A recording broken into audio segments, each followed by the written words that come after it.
Hello everyone, welcome back to our channel Financial Hub. In this video, we will be learning how to download and install Chase Bank mobile banking app.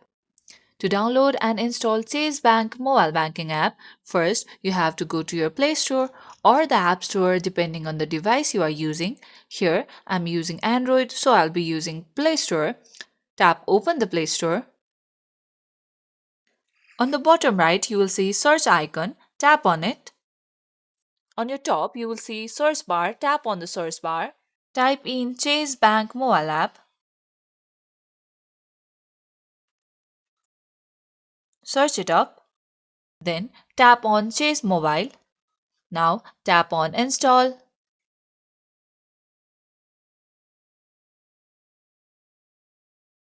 And here you go. You have successfully installed Chase Bank mobile banking app. To open the app, you have to tap on Open button. Once you open the app, you have to log in to the application. Then you will be allowed to manage your account and conduct a variety of banking activities from your device. That's it for today's video. Hope you guys find this tutorial helpful. If yes, don't forget to like and subscribe to the channel. Press the bell icon so you never miss out to our videos. Goodbye till then.